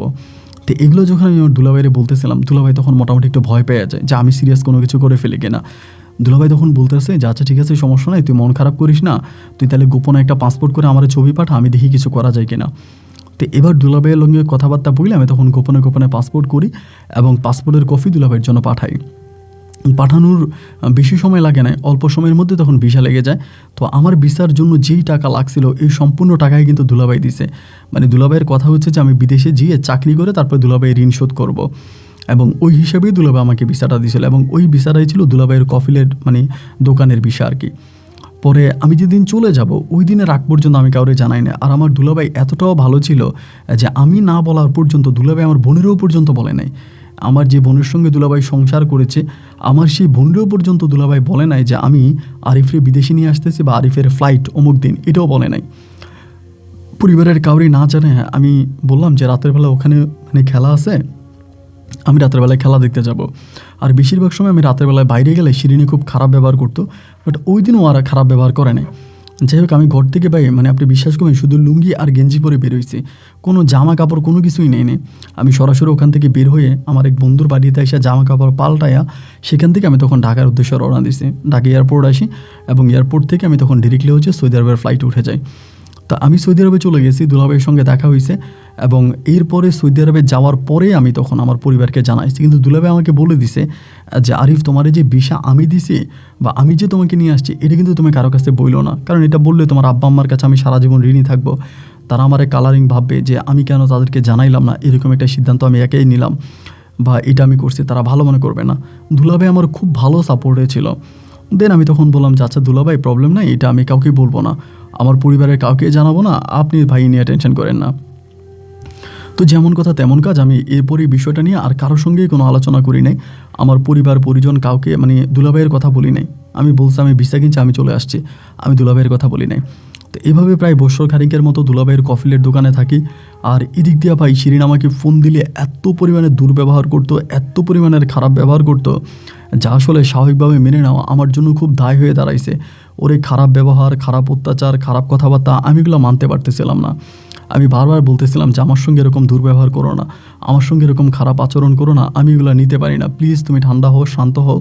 মানে যতভাবেই চেষ্টা করছিলাম একটু বোঝানোর জন্য, ওরা একটু ঠিক করার জন্য, না, ও আসলে কোনোভাবেই আমার কোনো কথা শোনেই না, এবং প্রতি মুহূর্তে আমার সঙ্গেও দুর্ব্যবহার, খারাপ ব্যবহার করে। মানে ফোনের মধ্যে মানে মোবাইলের মধ্যে এরকম করতো। তো এরকম করতে করতে এক বছর মতো দুলাভাই আমার যে কোম্পানিতে কাজ দিয়ে ওখানে কাজ করছে, এক বছর পর আমি এখান থেকে আরেক জায়গায় চলে গেছি কাজে, আরেক জায়গায় চলে গেছি। আর ইতিমধ্যে দুলাভাইয়ের কোম্পানিতে একটা সমস্যা দেখা দিছে, আর দুলাভাই বাড়িতে চলে যাবে, মানে দুলাভাইয়ের লিভারের সমস্যা দেখা দিছে, খাওয়া দাওয়া কোনো কিছু খাইতে পারে না, অনেক শুকায় গেছে। তো দুলাভাই তখন বাড়িতে চলে যায় আর আমি দুলাভাইয়ের কোম্পানি থেকে আরেক জায়গায় চলে যাই। তো যেহেতু পরিবারের মানুষ সবাই এত দুর্ব্যবহার করে, খারাপ ব্যবহার করে, প্রবাসে আসি, প্রবাস সম্বন্ধে তো হয়তো আপনিও জানেন। তো এরকম প্রবাসে যেহেতু এতটাই কষ্টে আছি, পরিবারের মানুষ যখন এরকম করে তখন তার এটা মেনে নেওয়া সম্ভব হয় না। আমি তখন ডিরেক্টলি করলাম কি, পরিবারের সাথে যোগাযোগটাই বিচ্ছিন্ন করে দিলাম, মোবাইলের সিমটাই চেঞ্জ করে ফেললাম, এবং সম্পূর্ণভাবে আমি আর কারোর সঙ্গেই কোনো যোগাযোগ রাখলাম না, না বাবা মা, না শ্বশুর শাশুড়ি, না আমার ওয়াইফ, কারোর সঙ্গেই না। এইভাবে ওখানে কাজ করতেছি। পরে ওখান থেকে আমি আরেকটা জায়গায় চলে যাই, ওইখান থেকে আরেকটা জায়গায় চলে যাই। তো এরপরে থার্ড টাইম আমি যে জায়গায় যাই ওই জায়গার অ্যাড্রেস কেউই জানতো না, আমার পরিবার পরিজন কেউই জানতো না। সেই জায়গার মধ্যে পাই আমি টানা 3 বছর পরিবারের সঙ্গে কোনো যোগাযোগ রাখি নাই, কোনো কথা বলি নাই, এবং টানা 3 বছর আমি সৌদি আরবে পড়েছিলাম। 3 বছরে আমার পরিবারে কী হয়েছে না হয়েছে এর কোনো কিছুই কিন্তু আমি জানি না। 3 বছরের মাঝে আমার মায়ের সঙ্গে, আমার বাবার সঙ্গে তারা কি বেঁচে আছে না মরে গেছে আমি সব কোনো কিছুই জানি না। 3 বছর পরে আমি তখন সিদ্ধান্ত নিলাম যে আমি দেশে যাব। 3 বছর পরে কেন জানি আমি বারবার আমার আম্মার স্বপ্নে দেখতাম, মানে জানি না তো কেন জানি মন বলতেছিল মনে আমার আম্মা মারা গেছে। আমার পরিবারের কারোই কোনো ফোন নাম্বার কোনো কিছু আমার কাছে ছিল না, আমি পুরো মোবাইলটাই চেঞ্জ করে ফেলি, কারো কোনো কন্ট্যাক্ট আমার কাছে নাই। তাই 3 বছর পরে আমি তখন আল্লাহর নাম নিয়ে সৌদি আরব থেকে বাড়িতে আসছি। 3 বছর পরে আমি যখন বাড়িতে আসছি, বাড়িতে আসার পরে ঘরে ঢোকার পরেই মানে এক অন্যরকম অবস্থা আমি আমার ঘরের মধ্যে দেখতেছি। আমার আব্বা আম্মা উভয়ই বেঁচে আছে, আমার বড় বোনও আছে, আমার দুলাভাইও আছে এবং সবাই ঠিক আছে। কিন্তু বাড়িতে আসার পরেই শুধু আমার বউকে দেখতে পাচ্ছি না। মানে আমার বউ শিরিন আমাদের ঘরে নাই। তো আমি আসছিলাম রাত তখন প্রায় 11টা কি 11:30টার মতো, তখন সবাই ঘুমিয়ে গেছে। এইরকম রাতের বেলা আমি আসছি। আবার আমি নামার পরে বাংলাদেশে নামে দুলাভাইরে ফোন দিছি। তো দুলাভাই তখন আমার আব্বা আম্মারে জানাইছে, সবাই জানে আমাদের পরিবার যে আমি আসতেছি, কিন্তু শুধু জানে না আমার শ্বশুর শাশুড়ি বা শিরিন, ওরা কেউই জানে না। তো আমি তখন মায়ের জিজ্ঞেস করলাম যে মা শিরিন কোথায়? মা বলে শিরিন তোর মার কাছে চলে গেছে। আমি বললাম ওর কি বিয়ে হয়েছে? আম্মা বলে না বিয়ে হয় নাই, কিন্তু ও আর ওর মা মিলে কী জানে কী করতেছিল। শিরিন তো এখন মানসিকভাবে একটু পাগল হয়ে আছে, ওর ব্রেনে এখন সমস্যা দেখা দিছে, এখন তো জানি না কী হয়েছে জানি। ওরা আমি বললাম যে মানসিকভাবে পাগল আর ব্রেনের সমস্যা দেখা দিল, তার কারণ কি? আম্মু বলতেছে তার কারণ কি তা তো জানি না, তবে ওদের পরিবারে ওর মা আর ও মিলে অনেক জায়গায় সম্পত্তি বিক্রি করছে, ওদের অনেক জায়গায় সম্পত্তি বিক্রি করছে। আর সবচেয়ে বড় কথা হচ্ছে আমার জেঠা যে বলছিল আমাকে জমি দিবে, ও জমিও কিন্তু দিয়ে দিচ্ছে আমার আব্বুর নামে। আমি বিদেশ চলে যাওয়ার পরে যখন আমি শিরিনের সঙ্গে যোগাযোগ বন্ধ করে দিয়েছি, তখন আমার জেঠা কিন্তু জমি লিখে দিচ্ছে। আর আমার ভাইরা কিন্তু এদিক দিয়ে অনেক বড় রাস্তা করে ফেলছে, মেন রোড থেকে আমাদের বাড়িতে ঢোকার জন্য রাস্তাও করে ফেলছে। তো এবার আমি বললাম যে ঠিক আছে মা, তাহলে কি আমি একটু শিরিনের সঙ্গে দেখা করব? আম্মা বলে তো রাতের বেলায় যাইস না, যদি যেতে হয় তাহলে দিনে যাইস। তবে তারা মা মেয়ে কী জানি করছে জানি না, তোর জ্যাঠাও তো মানসিকভাবে অনেকটা ভেঙে পড়ছে, তারা অনেক জমি জমা বিক্রি করছে এবং এই জমি জমা বিক্রি করে তারা কি করছে সেটা জানি না। তো আমি বললাম আচ্ছা ঠিক আছে। পরে রাত হয়ে গেছে, ঘুমাই গেছি। সকালবেলা উঠে ফজরের নামাজ পড়ছি। তো ফজরের নামাজ পড়ে বেরোইছি, এমন সময় আমার এক জ্যাঠাতো ভাইয়ের সঙ্গে দেখা, শিরিনের বড় ভাইয়ের সঙ্গে দেখা হওয়ার পরে উনি তো আমাকে দেখে অবাক, কী ব্যাপার আরিফ তুমি কখন আসছো? আমি বললাম যে ভাইয়া গতকালকে রাতে আসছি। পরে উনি আমার দেখা বলতেছে তুমি আমাদের ঘরে যাও নাই? আমি বললাম যে না এখনও যাই নাই। তো আচ্ছা ঠিক আছে যাবো। এইটা বলে যখন সামনের দিকে যাচ্ছিলাম, ওর নাম ছিল সাদাত ভাই তখন আমার আবার ডাক দিয়ে বলতেছে আচ্ছা তোমার সঙ্গে একটু কথা আছে, তুমি একটু মসজিদে বসো, আমি নামাজটা পড়ি। তো আমি তখন মসজিদে বারান্দায় বসে আছি, সাদাত ভাই তখন নামাজ পড়লো এবং নামাজ শেষ করে আমার কাছে আইসা বলে আচ্ছা আরিফ তুমি কি ইতিমধ্যে বাংলাদেশে আর আসছিলা? আমি বললাম যে না ভাই আমি তো বাংলাদেশে আসি নাই, কেন কী হয়েছে? পরে বলে তুমি কি বাংলাদেশে একবারের জন্য আসো নাই? আমি বললাম যে না আমি তো একবারের জন্য আসি নাই, আমি এই 3 বছর পরে দেশে আসছি এইটুকুই, কিন্তু আমি তো এর মাঝে আর আসি নাই। বলে আমার বোনের সাথে বা আমার আম্মার সাথে আব্বার সাথে কারোর সঙ্গে কি তোমার বিদেশে থাকা অবস্থায় কোনো যোগাযোগ ছিল? আমি বললাম না কারোর সঙ্গে আমার বিদেশে থাকা অবস্থায় কোনো যোগাযোগ ছিল না, কেন কী হয়েছে? তো উনি কিছু বলে না। ওনার কথা শুনে যেটা বোঝা গেল যে কিছু না কিছু একটা বড় ধরনের কিছু একটা আমাদের পরিবারে হয়ে গেছে। এখন বড় ধরনের কি হয়েছে এইটা না ভাই আমি এখনও বুঝতেছিলাম না। যাই হোক, ওনার সঙ্গে কথাবার্তা বলে পরে আমি আবার ঘরে গেছি। ঘরে যাওয়ার পরে এনিমেজের খবর হয়ে গেছে আমি দেশে আসছি। তো আমার দিক দিয়ে আমার শাশুড়ি যে আছে আমার জেঠিমা, উনি চিল্লাচিল্লি করতেছে আরিফ দেশে আসছে, আরিফ আমাদের ঘরে কেন আসে নাই এই সেই। তো সকালবেলা আবার আমার শাশুড়ি আসছে। আসার পরে আমার শাশুড়ি আমার দিকে অদ্ভুতভাবে তাকায় আছে, মনে হয় যেন উনি আমার এই মাত্র দেখছে, এমন একটা অবস্থা, দুনিয়া থেকে অবাক নজরে তাকায় আছে। তাই মনে করলাম যেহেতু 3 বছর দেশে আসি নাই, ওদের সঙ্গে কোনো যোগাযোগ নেই, এই কারণেই সম্ভবত উনি এরকম করে তাকাইতেছে বা উনি কোনো কিছু চিন্তা করতেছে। পরে আমারে বলতেছে, আমার হাতটা ধরে বলতেছে আরিফ রে তুই কই ছিলি এতদিন? আমি বললাম কাকি জেঠিমা আমি তো সৌদি আরবেই ছিলাম, কিন্তু আমি কারোর সঙ্গে যোগাযোগ করি নাই, আপনার মেয়ে আমার সঙ্গে অনেক খারাপ কথা বলতো। পরে বলে তুই মাঝে মাঝে আমার মেয়ের কাছে আসতি না? আমার এমনি বলে। আমি বললাম জেঠিমা এটা আপনি কী বলেন, আমি মাঝে মাঝে আপনার মেয়ের কাছে আসবো কেন? জেঠিমা আমি তো আপনার কথা কোনো কিছু বুঝতেছি না। তো শিরিন ওই সময় ছিল কি আধা পাগল আধা ভালো, এই পাগল তো এই ভালো, এরকম করতে করতে পরে আমার বলে তুই আমার ঘরে আয়, আমার আম্মা আমার যাইতে দেয় না। আমি বললাম যে মা তুমি এরকম করতেছো কেন? আমি তো শিরিনকে বিয়ে করছো, আমার বিবাহিতা বউ, আমি তো গেলে কী হবে? ওইখানে গেছি, যাওয়ার পরে শিরিন বসে আছে নিচের দিকে তাকে আসছে, বাট আমি ভেবেছিলাম যে হয়তো ওর ব্রেনে সমস্যা দেখা দিচ্ছে এই জন্য এরকম, বাট বসে বসে কান্না করতেছে। আমি ওর পাশে গিয়ে বসছি, বৈশা ওর শরীরে যখন হাত দিছি ও আমার জড়াই ধরে চিৎকার দিয়ে কান্না শুরু করে দিছে। আমি বললাম শিরিন কী হয়েছে, আমার কাছে বলো তোমার কি হয়েছে? পরে বলে তুমি রাতের বেলায় আসতা, এমনিই বলে তুমি রাতের বেলায় আসতা আবার চলে যাইতা, তুমি কি চাইলে আমার কাছে থাকতে পারতা না? আমার কাছে তোমার থাকা সম্ভব ছিল না? হ্যাঁ এরকম করে বলতেছে। পরে আমি চিন্তা করলাম কিরে রাতের বেলায় আমি আসতাম থাকতাম, এগুলো তুমি কি বলো? আমি রাতের বেলায় কিভাবে আসবো? আমি তো রাতের বেলা আসতাম না। ওদের মা মেয়ের কথাবার্তার মাঝে আমি কোনো মিল পাচ্ছিলাম না। ওই সময়টাতে আমিও পুরো এলোমেলো অবস্থায় ছিলাম, যে আমার শাশুড়ি বলে কি আমার বউ বলে কি কি বলে তাদের কথাবার্তা কিছুই বুঝি না। বিকেলবেলা আবার তখন আমি শাশুড়ির দৌড়ছি। আমার শাশুড়ি কিন্তু অনেক চালাক ছিল, উনি অনেক চালাক। তো আমি শাশুড়ি ধরে বলতেছি যে জেঠিমা, আমি তখনও জেঠিমাই বলি, আমি শাশুড়ি বলি না। আমি যে জেঠিমা, আপনি আমার সত্যি করে বলবেন কি হয়েছে? আমি তো আসলে কোনো কিছু বুঝতেছিলাম না, মানে কি হয়েছে আমাকে একটু বলেন। পরে বলতেছে, বাজান রে, কারোরে তো বলি না, তোর জ্যাঠারও বলি না, তোর শ্বশুরও বলি না, আমার ছেলেদেরকেও বলি না, মেয়েদেরকেও বলি না, কাউরে বলি নাই। বললে তোরে বাজান আমাদের অবস্থা আরও খারাপ হয়ে যাবে, তা তোর কাছে বলি। আমি বললাম ঠিক আছে বলেন। উনি বলে, আমরা কালো কবিরাজের বাড়িতে গেছিলাম। তোর যখন শিরিনের সঙ্গে যোগাযোগ পুরোপুরি বন্ধ হয়ে গেল, কোনো যোগাযোগ নাই, আমরা তখন কালো কবিরাজের বাড়িতে যাই। কালো কবিরাজের বাড়িতে যাওয়ার পরে এই কালো কবিরাজরা, আমি তখন বলি যে যেমনি পারেন আমার মেয়ের জামাইটার আয়না দেন, আমার মেয়ের জামাইটার আয়না দেন, যেমনি পারেন আয়না দেন। তখন কালু কবিরাজ আমাদেরকে আর আমার মেয়েরে কি বলে আমি জানি না, আমাদের সঙ্গে অনেকক্ষণ কথাবার্তা বলে, মানে কথায় বলে আমাদের ব্রেন ওয়াশ করে ফেলে। কইরা বলতেছে, দেখেন আপনার মেয়ের জামাই তো এখন সরাসরি আর চলে আসবে না, আমি মন্ত্র দিব, মন্ত্রের মাধ্যমে সে প্রতি রাতে জিনেরা, এভাবে বলেছি, প্রতি রাতে জিনেরা আপনার মেয়ের জামাইরা আপনার মেয়ের কাছে নিয়ে আসবে, এবং আসার পরে জিনের সঙ্গে, মানে জিনেরা এনে দিলে পরে আপনার মেয়ের জামাই আপনার মেয়ের সঙ্গে থাকবে। থাকার পরে একটা পর্যায়ে আবার জিনেরা ফজরের আজান দেওয়ার আগেই আপনার মেয়ের জামাইরে সৌদি আরবে দিয়ে আসবে, সৌদি আরবে দিয়ে আসবে। এবং দিয়ে আসার পরে এভাবেই যখন কন্টিনিউ কিছুদিন চলতে থাকবে, একটা পর্যায়ে আপনার মেয়ের জামাইয়ের মনের ভিতরে আপনার মেয়ের জন্য মায়া জন্মে যাবে এবং সে এমনিই চলে আসবে। ওই সময় নাকি শিরিনের অবস্থা খুবই খারাপ হয়ে গেছিলো। আমার জেঠিমা বলতেছে যে শিরিনকে বাঁচানো তখন দায় হয়ে গেছিলো, যে শিরিনও নাকি আমার জন্য পাগল হয়ে গেছিলো। একে তো আমি কোনো যোগাযোগ করি না, কন্ট্যাক্ট করি না, কথা বলি না। এবার কালু কবিরাজ যখন এটা বললো যে রাতের বেলা আমার আয়না দিবে, আমি সারা রাত শিরিনের সঙ্গে থাকবো এবং সকালবেলা আবার জিনেরা আমাকে সৌদিতে দিয়ে আসবে, তো আমার শাশুড়ি তখন মনে করলো যে তাহলে তো অন্তত শিরিন বেঁচে থাকবে, যেহেতু শিরিনের অবস্থা এরকম নাচাল হয়ে গেছে। ওই কথা একটাও খাওয়া দাওয়া বন্ধ করে দেয়, মানে কিছু থেকে কিছু হলে খাওয়া দাওয়া বন্ধ, এবং খাওয়া দাওয়া বন্ধ করে ও তখন পাগলের মতো হয়ে যায়। তা আমার শ্বশুর তো, মানে আমার শাশুড়ি তখন মনে করলো যে তাইলে ওনার মেয়ে যদি বেঁচে থাকে তাহলে তো সবই হবে। তো শুধুমাত্র মেয়েরে বাঁচায় থাকার জন্য তখন এই কালো কবিরাজের প্রস্তাবে আমার শাশুড়ি তখন রাজি হলো। রাজি হওয়ার পরে নাকি আমার শরীরের ব্যবহৃত জামা কাপড় ইটা ওইটা দিয়া ওই কালো কবিরাজ নাকি কালো জাদু করে, এবং কালো জাদুর প্রতিফলে আমি নাকি রাতের বেলা আসতাম, আইসা আমার ওয়াইফের সঙ্গে থাকতাম, আবার নাকি ভোরে ভোরে চলে যেতাম ফজরের আগে।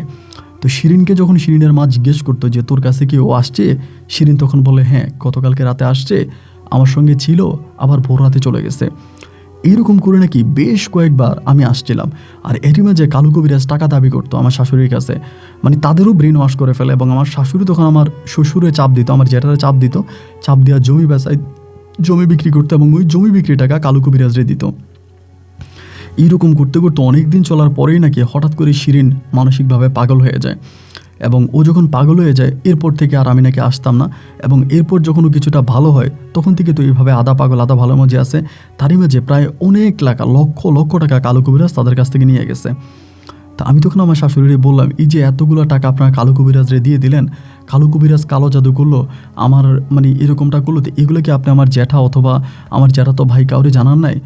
আমার জেঠিমা তখন বলতেছে, বাজানরে আমি কারে জানাবো, আমি জানাইলে তো এটা আরও আগুন লেগে যাবে, তারা উল্টো আমার সঙ্গে খারাপ ব্যবহার করবে। আমি তো তখন বুঝতে পারি নাই, কিন্তু এখন বুঝতেছি আমি এই কাজটা কেন করলাম, কেন আমি এতগুলো টাকা এই কালো কবিরাজরে দিয়ে দিলাম, কেন কালো কবিরাজরে বিশ্বাস করলাম, এটা আমি কেন করলাম। তা আমি তখন কি করলাম, শিরিনটা ঘরে নিয়ে গেছি। ঘরে নিয়ে যাওয়ার পরে এর পরের দিনে সকালবেলা আমি তখন কালো কবিরাজের বাড়িতে রওনা দিছি। কালো কবিরাজের বাড়িতে রওনা দেওয়ার পরে দেখেন কবিরাজটা কেমন হতে পারে। ওনার বাড়িতে যাওয়ার পরে আমি তখন ওনার সরাসরি বসছি, বসার পরে উনি আমার বলে, কিরে কেমন আছিস? আমি তখন বললাম হ্যাঁ ভালো আছি। উনি বয়স অনেক বড়, প্রায় আমার বাবার বয়সী হবে। আমি তখন বললাম যে কবিরাজ সাহেব, আপনি নাকি আমার শাশুড়ির সঙ্গে এগুলো করছেন। উনি বলে, কি করবো, তোর ইচ্ছার বিরুদ্ধে এটা করা লাগছে তাই তো করছি। আমি বললাম ইচ্ছার বিরুদ্ধে কি করছেন? বলে, ইচ্ছার বিরুদ্ধে জিন দ্বারা তোরা এখানে নিয়ে আসছে, তোর ওয়াইফের সঙ্গে কিছুক্ষণ রাখতে রেখে আবার তোরে সৌদি আরবে পাঠিয়ে দিছি। আমি বললাম, এসব আপনি কী বলেন? আমি সৌদি আরব থেকে জিন দ্বারা বাংলাদেশে আসছি, এবার কিছুক্ষণ পরে আপনি আমাকে আবার বাংলাদেশ থেকে সৌদি আরবে পাঠাইছেন, এরকম গাঁজাখুরি কথাবার্তা কেন বলতেছেন? ওই তখন আমারে বলে, দেখ এগুলো জিনের খেলা, জিনের মহিমা বুঝা বড় দায়, জিন চলে বাতাসের সঙ্গে। তুই আসলে সৌদিতে ঘুমাইছিলি, তুই আসলে জানতি না, তুই আসলে বুঝতি না, এবং তোর জিনেরা নিয়ে আসতো তোর বউয়ের কাছে, এত তোর বউয়ের যে চাহিদা ছিল, তোর বউয়ের চাহিদা পূরণ হয়েছে, তা না হলে কিন্তু তোর বউ মারা যাইতো। এবং এটা করেছিস শুধুমাত্র তোর বউকে বাঁচানোর জন্য, তাহলে কিন্তু তোর বউ মারা যেত। আর তুই আসছিস এটাও সত্য, কিন্তু তুই বুঝতে পারিস না, জিনেরা তোরে এটা বুঝতে দেয় নাই। আমি তখন কালু কবিরাজরে বললাম যে আপনি আমারে এই সমস্ত উল্টাপাল্টা জিনিস বুঝে কোনো লাভ নাই। আমি অশিক্ষিত না, আমি মূর্খ না, আমি ইন্টারমিডিয়েট পাশ করা একটা ছেলে, আমি সৌদি আরব থেকে আসছি, আমি দেশ দুনিয়া ঘুরে আসছি, আমি জানি।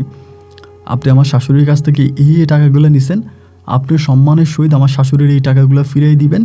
যদি ফিরিয়ে দেন তাইলে ভালো, আর যদি ফিরিয়ে না দেন তাহলে আমার যে তো ভাই বোন আছে, আপনারা তো জানেন তারা কত ডিয়ারিং, আমি সবাইকে জানাবো, এলাকার লোকজনকে জানাবো, এবং আপনি সবার সামনে এই গাঁজাখুরি গল্পটা বলবেন যে আপনি আমাকে প্রতি রাতে সৌদি থেকে নিয়ে আসতেন এবং ফজর হওয়ার আগে আগে আপনি আমাকে সৌদি পাঠিয়ে দিতেন। এগুলো আপনি বলবেন সবার কাছে। যদি সবাই মনে করে যে আপনার কথা সত্য তাহলে টাকা লাগবে না, আর যদি বলে মিথ্যা তাহলে আপনার ওখানে পিটায় মেরে ফেলবো। আপনাকে আমি সময় দিলাম, আপনি পুরো টাকা ফিরিয়ে দিবেন। তো এগুলো বলার পরে কালো কবিরাজ টাকা ফিরিয়ে দিব এগুলো করতেছে। প্রায় মাসখানিকের মতো কেটে গেল, কিন্তু উনি টাকা ফিরিয়ে দিল না। মাসখানিক অতিক্রম হয়ে যাওয়ার পরে টাকা ফিরিয়ে দিল না। টাকা ফিরিয়ে দেওয়ার পরে আমি তখন এলাকার যে গণ্যমান্য কিছু লোকজন আছে বা আমার যারা তো ভাইটি আছে সবাইকে তখন জানাইলাম। এলাকার যে চেয়ারম্যান আছে চেয়ারম্যানকেও জানাইলাম। জানানোর পরে চেয়ারম্যান তখন বলতেছে, একটা কাজ করো, ধরেই কোনো তোমরা অ্যাকশনে যাইও না, এটা আমি ব্যবস্থা করব, তার একটা ডেট দাও। বৃহস্পতিবার সকালবেলা তার বাড়িতে আমরা 8-10 জন গেছি, যাই ওরে ডেট দিয়ে আসছি। শুক্রবারে সকালবেলা দরবার, স্কুলের মাঠে আসতে হবে, স্কুলের মাঠে কালো কবিরাজের দরবার হবে শুক্রবার সকালবেলা। তো এই দরবারের ডেট তখন আমাদের এলাকার চেয়ারম্যান সাহেবগুলো, আমরাও দরবারের ডেট কালো কবিরাজকে জানাই দিয়ে আসছি বৃহস্পতিবারে সকালবেলা গিয়ে। এরই মাঝে শুক্রবার রাতের বেলায় দেখা গেল কি যে কালো কবিরাজকে পাওয়া যাচ্ছে না, মানে ও ভাইয়া গেছে, পালায়ে গেছে। ওর পরিবার পরিজন সবাই কান্নাকাটি করতেছে, কবিরাজ সাহেব কই গেল, কবিরাজ সাহেব নাই, কোথায় চলে গেছে। আমরা তো বুঝতেছি কালো কবিরাজ এখানে একটা কাহিনী করছে, টিরিক্স খাটাইছে, ও চলে গেছে, কাউরে বুঝতে দেয় না। তাহলে তো থাকলে তো আমাদের টাকা দেওয়া লাগবে, যদি এত টাকা আমাদের কাছ থেকে নিয়ে গেছে আমাদের টাকা ফিরিয়ে দেওয়া লাগবে। এই জন্য কালো কবিরাজ পালাই গেছে, এটা আমরা সবাই বুঝতেছি। কিন্তু এই বিষয়টা আমার শাশুড়িও বুঝাইতে পারি না এবং উনি বুঝতেই রাজি নাই। আরে উনি উল্টাপাল্টা, উনি এই ভালোতে এই খারাপ, এই ভালোতে এই খারাপ। আর শিরিন তো তখন আধা পাগল। কালো কবিরাজ চলে যাওয়ার পরে যেহেতু একটা মানুষ চলেই গেছে, তখন তারে আর তো আমরা খুঁজে পাবো না, সে তো আর নাই। তার 3 দিন পরে একদিন বিকেলবেলা হঠাৎ করে আমি তখন ওই যে আমাদের বাড়ির পাশে যে স্কুলের মাঠ আছে, স্কুলের মাঠে পোলাপাইন খেলতেছিল, দাঁড়ায় আছি। ওই সময় আমার ছোটো ভাই তখন দৌড়ে যায়, বলতেছে যে আরিফ ভাই তাড়াতাড়ি বাড়িতে আসেন, ভাবিরে পাওয়া যায় না। তা আমি ভাবলাম যে দৌড়ে বাড়িতে আসছে, এসে যে কই গেছে। এটা কিন্তু 3 দিন পরে, ওই কালো কবিরাজ চলে যাওয়ার ঠিক 3 দিন পরে। আইসা মারে বললাম যে মা কই গেল। মা তখন বলতেছে যে আল্লাহ জানে কই জানে চলে গেছে। মাও কান্না করতেছে, আমার শাশুড়িও কান্না করে, মানে সবাই তখন ঘরে কান্না করতেছে। আমি তখন বললাম আরে ওর তো মাথা খারাপ, ও তো পাগল, মনে হয় কোনো না কোনো দিকে চলে গেছে। আচ্ছা সমস্যা না, ওরা খুঁজে বের করা যাবে, আপনারা কেউ কান্নাকাটি করেন, আমি খুঁজতে বেরোই। এবার আমরা আমাদের মতো করে খুঁজতে বেরোইছি, ওরা খোঁজা শুরু করছে। এবার হলো কি ভাই, বিকেল গড়িয়ে সন্ধ্যা চলে আসলো, পশ্চিমের আকাশে সূর্য ডুব দিল, কিন্তু আমরা আর ওরে খুঁজে পেলাম না। ওরে খুঁজতে এমন কোনো জায়গা বাদ রাখি নেই যেখানে ওরে খোঁজা ছাড়া থাকি নেই। সব জায়গায়, প্রত্যেকটা জায়গায় ওরে খুঁজছি, কিন্তু কোথাও আরও নাই। এবং এরকম করে তখন যেটি সবাই কান্নাকাটি করতেছে। আমরা বারবার ওই আরিফ কবির আপনার কি বলে কালো কবিরাজের বাড়িতে যাইতেছি, কালো কবিরাজ কোনো কিছু করলো কি না। তো কালো কবিরাজ তো বাড়িতেই নেই, এখন তারে আমরা ধরেও বা কী করবো, সে তো নাই, সে তো চলেই গেছে। তাই কালো কবিরাজ যেহেতু নাই, আমরা এই দোষটা কার উপরে দেবো, এই ঘটনা কে ঘটাইলো, কারে ধরবো, কী করব, কোনো কিছুই নয়। এই মুহূর্তে বুঝতে পারতেছিলাম না। সবাই তখন একদম ভিন্ন রকমের টেনশনে পড়ে যায়, সবাই কান্নাকাটি করতেছে, সবার মাঝে তখন কান্নাকাটি, বিলাপ, হাই এটা কী হইলো, কিভাবে হইলো, এখন আমরা কি করব, মানে একটা দ্বিধাদ্বন্দ্বর মাঝে পড়ে গেলাম, একটা অন্যরকম অবস্থানের মধ্যে তখন মানে সবাই মজ্জিত হইলাম। নাই ওরে আর খুঁজে পাওয়া যায় না। এভাবে প্রায় 3-4 দিনের মতো কেটে গেল। এবার আমরা বিভিন্ন কবিরাজের কাছে যাইতে শুরু করলাম, কবিরাজের সঙ্গে কথা বলি। এই কবিরাজ বলে জিনে নিয়ে গেছে, ওই কবিরাজ বলে পুরীতে নিয়ে গেছে, ওরে পাগল বানাইছে, এই করছে সেই করছে, মানে এক এক ধরনের কবিরাজ এক এক ধরনের কথা বলে। তো কোথায় চলে গেছে এটা তো আর আমরা কেউই বলতে পারি না। একটা মানুষ উধাও হয়ে গেছে হঠাৎ করে ফ্যামিলি থেকে, এখন কোথায় গেছে এটা তো আর কেউই জানে না। তো সবাই মিলে তখন খোঁজাখুঁজি করতেছে, ওরে পাওয়া যায় না। এবং আমার আম্মা তখন বলতেছে, এরই মাঝে আমার যে ছুটির ডেট ছিল, আমার ছুটির ডেটও কিন্তু শেষ, মানে ছুটির ডেটও শেষ, আর আমাকে আবার সৌদি আরবে ব্যাক করতে হবে। তা আমাদের পারিবারিক অবস্থা অতটা খারাপ ছিল না। আমার আব্বা তখন হঠাৎ করে আমার বলতেছে যে এই ঘটনার মধ্যে তুই আর সৌদি যাইস না। আমার আব্বা আমারে বলে যে এই ঘটনার মধ্যে তুই আর সৌদি যাইস না। আমি তখন বললাম আব্বা আমি তো ছুটিতে আসছি, আমার ছুটি আবার হয়ে গেলে আমার ভিসা ক্যান্সেল হয়ে যাবে, আমি যাই। আমার আব্বা বলতেছে তুই যাইস না। এরপরও আব্বুর সঙ্গে কথাবার্তা কাটাকাটি করে যেহেতু আর শিরিনরে পাওয়া যায় না, আমি তখন সৌদি আরবে চলে গেছি। শিরিনও নাই এবং কালো কবিরাজও নাই, মানে দুজনের কাউরিও পাওয়া যাচ্ছে না। আমি চলে গেলাম এবার সৌদি আরবে, আবারও গেছি। সৌদি আরবে যাওয়ার পরে রিয়াদের ঘটনা আপনাকে বলতেছি। রিয়াদে আমি তখন চাকরি করতাম, মানে ও হারিয়ে যাওয়ার প্রায়টা 2 মাস পরে এরই মাঝে আমি ধরেন 2 মাস পর এদিক দিয়ে আমার আব্বা ফোন দিতেছে, আম্মা ফোন দিতেছে, তুই চলে আয়, তুই চলে আয়, তুই থাকিস না, তোর বিদেশ করার দরকার নাই, তুই চলে আয়। সবাই বাড়ি থেকে ফোন দিতে আসে। তো 2 মাস কি 2.5 মাস পরে বাংলাদেশ থেকে যাওয়ার পরে একদিন একটা মরুভূমির মধ্যে গেছিলাম। এই মরুভূমির যে হয় না সৌদির মরুভূমি, গাড়ি নিয়ে গেছিলাম একটা জায়গায়। তো আমি একাই ড্রাইভ করে গেছিলাম গাড়ি নিয়ে। তো ওই জায়গা থেকে মরুভূমি ছিল, মরুভূমি দিয়ে আসার সময় জোহরের নামাজের সময় তখন পাশে একটা মসজিদ দেখলাম। তো মসজিদের সামনে তখন আমি গাড়িটারে দাঁড়া করাইলাম, আমি নামাজটা পড়বো। মসজিদের পাশে তখন গাড়িটারে দাঁড়া করাইছি, করে আমি তখন নামাজ পড়ার জন্য গেছি। মসজিদের ভিতরে না কোনো মানুষ নাই, মসজিদটা একেবারে ফাঁকা। তো আরব দেশে এরকম মাঝে মাঝে কিছু মসজিদ থাকে, এগুলোকে আমরা আবাদতখানা বলি। ওগুলোতে শুধু আপনার যে উক্তীয় নামাজগুলো আছে ওই নামাজগুলো হয়, ওখানে আবার কোনো ইমাম থাকে না, কোনো মুয়াজ্জিন থাকে না, যার নামাজ সেই পড়ে, এরকম আর কি। তো এবার আমি সেখানে নামাজ পড়ার জন্য দাঁড়াইছি। দাঁড়ানো মানে নিজে নিজে নামাজ পড়তে এমন সময় হলো কি আমি নিয়তটা বাঁধছি, হঠাৎ করে মনে হলো কেউ একজন মনে আমার পিছনে এসে দাঁড়াইছে। জোহরের নামাজ তো কেউ একজন মনে পিছনে এসে দাঁড়াইছে, যেহেতু ওদের মধ্যে ভয়ও লাগতেছে কে না কে।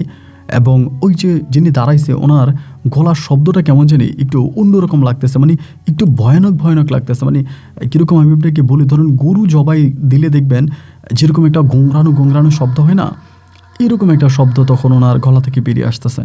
আমার নামাজটা পড়তে মোটামুটি অনেকটা কষ্ট হয়েছে। নামাজ আদায় করার পরে পিছনে তাকায় দেখি পাগড়ি মাথায় পরিহিত অবস্থায় খুবই সুন্দর চেহারার একটা লোক বসে আছে, মাথায় পাগড়ি পরা এবং অমায়িক সুন্দর। তাই আমি ওনাকে সালাম দিছি, উনি সালামের উত্তর নিছে। উত্তর নেওয়ার পরে অবাক হয়ে গেলাম, সে বাংলা ভাষায় কথা বলতেছে। তো যখন বাংলা ভাষায় কথা বলতেছে তাকে দেখলে কোনো সুযোগ নাই, মানে কোনো উপায় নাই যে উনি বাঙালি এটা বলার, মানে সে যে বাঙালি এটা ভাবার কোনো উপায় নেই। পরে লোকটাকে দেখলাম, দেখে আমি তখন হ্যান্ডশেক করলাম, করে আমি বললাম যে আপনি বাংলা ভাষায় কথা বলতেছেন, মানে উনি কিন্তু আমার সাথে ধরেই বাংলায় কথা বলতেছে। এই বিষয়গুলো আমি পরে আপনাকে ক্লিয়ার করতেছি, যে ঘটনাটা ধরেই আমার সাথে বাংলায় কথা বলতেছে। পরে আমি তখন বললাম যে আপনি বাংলা ভাষায় কথা বলতেছেন। উনি বলে হ্যাঁ, আমি বাংলাদেশে গিয়েছি, মাঝে মাঝে যাই, বাংলাদেশে আমার ভালো লাগে, ওখানে অনেক মুসলমানরা আছে এবং আল্লাহর অনেক অলিরা ওখানে আছে, আমি অলিদের কবর জিয়ারাত করার জন্য যাই মাঝে মাঝে। তা আমি তখন বললাম যে ও আছে, সৌদিতে অনেক অলি ভক্ত বা মাজার ভক্ত লোকজন আছে, ভাবলাম এই টাইপের কিছু হতে পারে। পরে আমারে বলে, মানে ওনাকে দেখে আমার খুব ভালো লাগছে আর কি, লোকটার চোখগুলো একটু অন্যরকম বা চেহারাটা একটু অন্যরকম ছিল, উনি যে একটু মানে আল্লামা টাইপের লোক এটা দেখলে বোঝা যায়। পরে আমি বললাম, উনি আমারে বলে তোমার দেখে অনেক চিন্তিত মনে হচ্ছে, খুব টেনশনে আসতে মনে হয়, আমার কাছে কি বলা যাবে তোমার টেনশনের বিষয়টা? পরে আমি বললাম যে হুজুর আসলে কি বলবো, যেহেতু আপনি শুনতেই চান। ইতিমধ্যে কিন্তু এই ঘটনা আমি অনেককে জানাইছি, এখানে আসার পরে কাজে আসার পরে অনেককে আমি এই ঘটনা জানাইছি যে আমার এই ঘটনা ঘটছে। পরে ওনার কাছে বললাম যে হুজুর এমন ঘটনা, আমার স্ত্রীকে খুঁজে পাওয়া যাচ্ছে না, আজকে এতগুলো মাস পেরিয়ে গেল আর স্ত্রীকে পাওয়া যাচ্ছে না। উনি আমাকে একটা হাসি দিয়ে বলতেছে যে তোমার স্ত্রীকে পাওয়া যাচ্ছে না, এটা কেমন কথা, তোমার স্ত্রী তো তোমাদের ঘরের মধ্যেই আছে, তাকে তো তোমরাই আটকায় রাখছো। আমি বললাম আমাদের, বলে হ্যাঁ তোমাদের এলাকাতেই আছে, তোমাদের ঘরের এইতেই আছে, তোমাদের বাউন্ডারিতেই আছে, তার তোমরাই আটকায় রাখছো, ওরে ছাইরে দাও, অমুক্ত হোক, তাই তোমাদের ঘরে চলে আসবে। আমি ওনার কথা কিছুই বুঝলাম না, বুঝার পরিপ্রেক্ষিতে উনি আমার বলতেছে আমার তো সময় নেই, আমি এখন চলে যাব, তো তুমি যদি তোমার ওয়াইফকে পেতে চাও তবে তোমার বাড়ির মধ্যেই খোঁজো, তোমার বাড়ির মধ্যেই তোমার ওয়াইফ আছে। এই কথাটা বলার পরে উনি বলল যে ঠিক আছে আমি চলে যাই। এই কথা বলে উনি বেরিয়ে গেছে, মানে আপনি ঘটনাটা শোনেন, বেরিয়ে গেছে। উনি বেরিয়ে যাওয়ার 2 মিনিট, মানে 2 মিনিট না 1 মিনিট হবে, আমি ওনার পিছন থেকে বেরিয়েছি। ওনার পিছন থেকে বেরোয়ার পরে দেখলাম যে উনি নাই, বেরোয়ার সঙ্গে সঙ্গে দেখলাম যে উনি নাই। তো সৌদিয়ানদের নিয়মটা হচ্ছে কি ভাই, মানে ওরা সবাই গাড়ি ব্যবহার করবে, আর এই ওয়াদির মধ্যে, মানে ওয়াদি বলতে মরুভূমির মধ্যে একটা লোক এইভাবে অলৌকিকভাবে মসজিদে আসতে পারে না, অবশ্য তার গাড়ি আছে। তো এই দিক দিয়ে যদি গাড়িটা যায়, মানে মনে করেন 10 মিনিট পর্যন্ত খালি বালু উঠতে থাকবে, বাতাসের সঙ্গে বালু উঠবে। তা এই লোকটা গেল কোন দিকে, এদিকেও ফাঁকা ওইদিকেও ফাঁকা, কোনো দিকে কোনো গাড়ির দাগ নাই, গাড়ির কোনো শব্দ নাই, এবং 1 মিনিটের ভিতরে কোথায় চলেছে, গাড়ি স্টার্ট দিতেও তো সময় লাগবে। উনি বেরোয়ার পিছন থেকে আমি কিন্তু বেরিয়েছি, আমি আর ওনারটারে পাইলাম না, মানে উনি আর মসজিদে নাই। তো আমি চিন্তা করলাম যে উনি আবার অজুখানায় গেল কিনা বা টয়লেটে গেল কিনা। আমি অজুখানা, টয়লেট এবং মসজিদের 4-5টা খুব ভালো করে খুঁজলাম, না উনি আর কোথাও নাই। এরপরে মনের ভিতরে একটা ভয়ও ঢুকে গেল, ভয়টা ঢুকে গেল ভাই, এটা আরব দেশ এবং আরব দেশে অনেক জিনেরা ঘোরাফেরা করে, অনেক জিন্নারা থাকে। তাই আমি ভাবছি এটা সম্ভবত কোনো জিন হতে পারে, মানে সম্ভবত কোনো মুসলিম জিন বা ভালো কোনো জিন হতে পারে, এটা আমার ধারণা ছিল। ধারণা থাকার পরে আশেপাশে কাউরে না পাই আমি তখন দিলাম গাড়ি টান। আপনি কতটুকু বিশ্বাস কমে যায় না, গাড়িটা টান দিলাম, গাড়িটা টান দেওয়ার পরে স্পিরিটে টান দিছি, তাই না অনেক সামনে আসার পর একটা ক্যাফটেরিয়া পাইছি। ক্যাফটেরিয়া পাওয়ার পরে ক্যাফটেরিয়ার মধ্যে আসছি, আসার পর ওখানে খাওয়ার খাইতেছি, মানে আপনার অর্ডার দেওয়া খাইতেছি। বাংলাদেশি একটা ভাই আসছে, নোয়াখালী, ওনার বাড়ি। এই লোকটা ওই দোকানের মালিক আর কি, উনি সম্ভবত মালটা দেয়। আমি ওনারে বললাম যে ভাই এদিক দিয়ে কোনো গাড়ি টাড়ি গেছে কিছুক্ষণ আগে? উনি বলে না, কোনো গাড়িটা তো যাইতে দেখি নাই। তখন আমি ওনারে বললাম যে ভাই এমন এমন ঘটনা, ওইদিকে যে একটা মসজিদ আছে, আমি ওই মসজিদে নামাজ পড়ছিলাম এবং নামাজ পড়ার পরে এরকম এরকম একটা লোকের সঙ্গে দেখা হলো। এই লোকটা আমার এইভাবে কিছু অলৌকিক কথাবার্তা বলে হঠাৎ করে মনে উদা হয়ে গেছে। নোয়াখালীর বাইরে তখন আমার দিকে তাকিয়ে বলতেছে, তুমি নামাজ পড়ছিলা মসজিদে? মসজিদ কই পাইছো? আমি বললাম ভাই এই যে আবাদতখানাটা এইদিকে, ওই এইটা আবাদতখানা, আমি নামাজ পড়ছে। উনি আমারে বলে, রে ভাই কী বলে, এদিকে তো কোনো আবাদতখানাই নাই। আবাদতখানা তো এখানে শুধু একটা জুমা মসজিদ আছে, কিন্তু তো অনেক ভিতরে। আমি বললাম না রে ভাই, ভিতরে না, ওয়াদের যে রাস্তাটা গেছে ওই রাস্তার পাশেই হচ্ছে একটা আপনার ছিল, আবাদতখানা ছিল, আমি ওখানে নামাজ পড়ে আসছি। পরে উনি বলে, কি বলো তুমি? আমি বললাম যে হ্যাঁ ভাই। তখন আমি বললাম যে একটা গাছ ছিল, একটা বিশাল একটা গাছ আছে, এগুলো আমরা সাহাবি গাছ বলি এরকম আর কি, ওয়াদের মধ্যে তো গাছগুলো থাকে দেখবেন। তা আমি বললাম যে ওয়াদের মধ্যে যে গাছটা আছে, এই গাছের পাশেই মসজিদটা ছিল।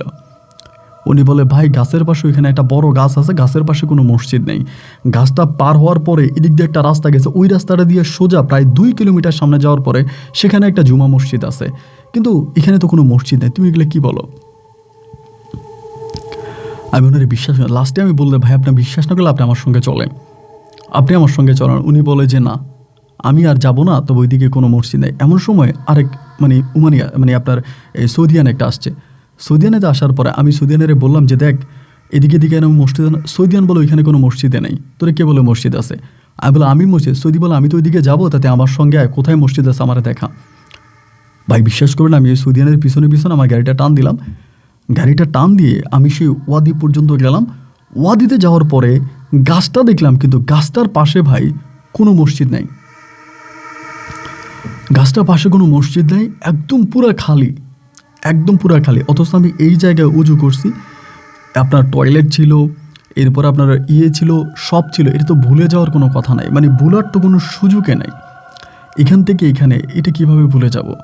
এবং এটা জাস্ট কয়েক মিনিটের পার্থক্য মাত্র। এখান থেকে গেলাম সামনের দোকানে, তাই সাথে নাই। আমি সৌদিয়ানরে বললাম যে দেখ আমি এই জায়গার ভিতরে এই নামাজ পড়ছি, অজু করছি, এখানে একটা আবাদতখানা ছিল। সৌদিয়ান আমারে বলতেছে পরে যে এখানে একজন অলি আছে। সৌদিয়ান আমারে বলে যে দেখ এই গাছটার নিচে একজন আমাদের একজন দরবেশ অলি ছিল, এই মাঝে মাঝে এখানে বসে থাকতো এবং উনি আল্লাহ বিল্লাহ করতো, নামাজ কালাম পড়তো। উনি একজন দরবেশ, উনি এই গাছটার নিচে বসে থাকতো। তো উনি মৃত্যুবরণ করার পরে ওনার এখানে দাফন করা হয়। এবার সৌদিয়ানদের তো একটা নিজস্ব কবরস্থান আছে বা অন্য একটা জায়গা আছে, ওইখানে দাফন করে, কোথাও দাফন করে না। কিন্তু এই লোকটাকে নাকি ওখানে দাফনত্ব করা হয়েছিল ওনার অনুরোধে নাকি, জানেন, তবে সেটা বহু বছর আগে।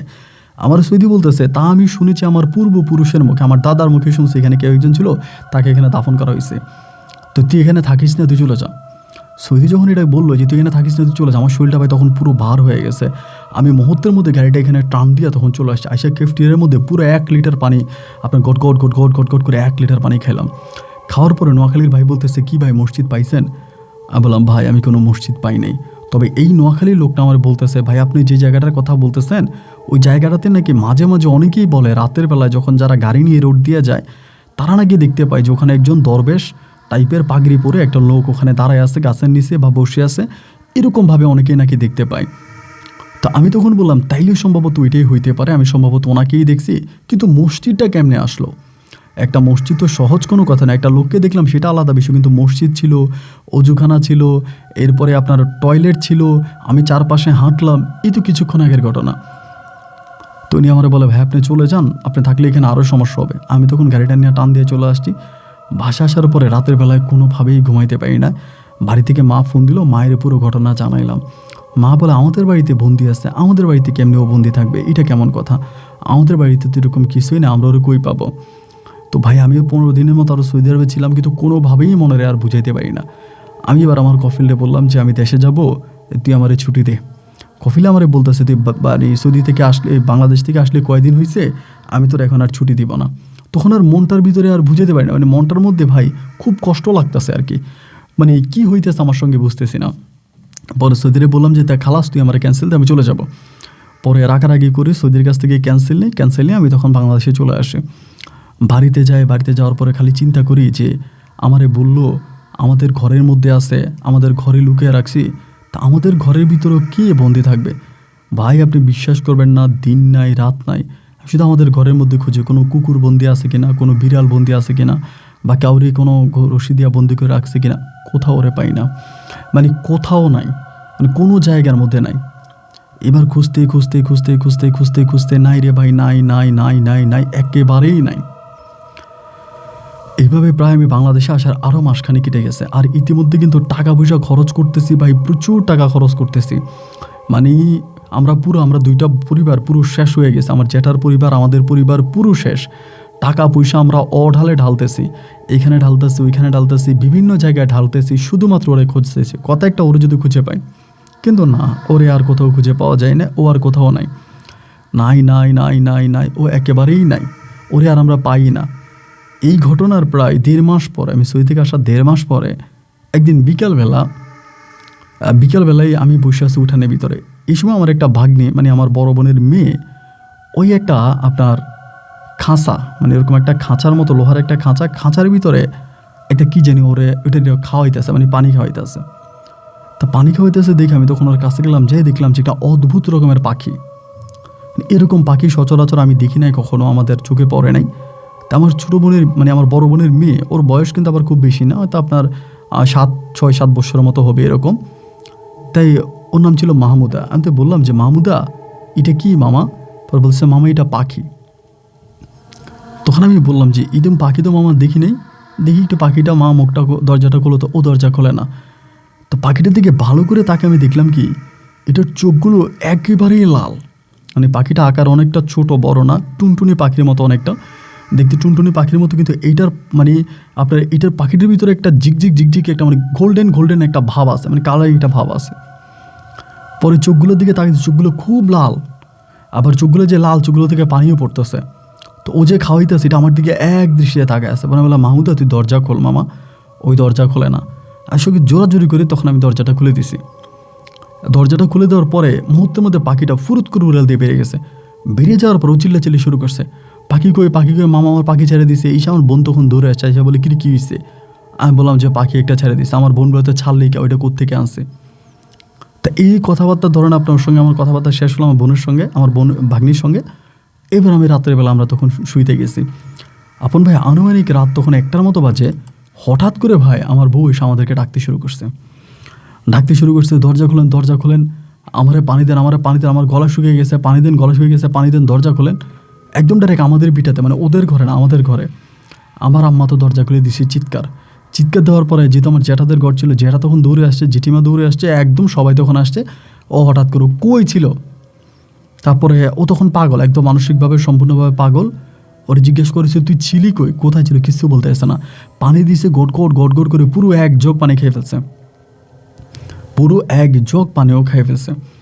পরে যাক এই ঘটনা তো ঘটলো, ওরে আমরা পাইছি পরের দিন। মানে ওরে পাওয়ার পরে আমি রাতে চিন্তা করতেছি যে ও এইভাবে হঠাৎ করে কোত্থেকে আসলো, এই হঠাৎ থেকে এত রাতের বেলায় কোত্থেকে আসলো, এতদিন আসলো না কেন, আজকে কেন আসলো, আর কোত্থেকে বা আসলো। আর আজকে আমি আমার ভাগ্নি যে পাখিটা চাই, ও পাখিটা কি, মানে পাখিটার মধ্যে মূলত কী ছিল।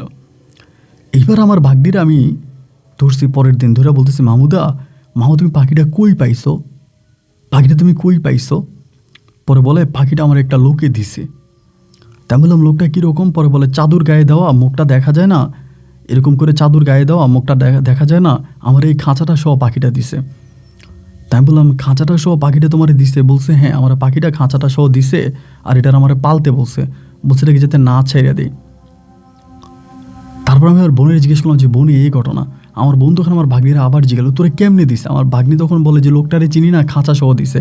তা আমার এই ছোটো ভাগ্নি কিন্তু পাখি পালতো, মানে বিড়াল পালে, পাখি পালে, অন্য একটু মানে টাইপের আর কি। তো আমার বোন আর ওরে জিজ্ঞেস করে না যে তুই কোত্থেকে আনছিস বা তোর কে দিছে, ওর মতো করে ও পালতেছে। আর আমার বোন ওই পাখিটার ওভাবে দেখে নেয়।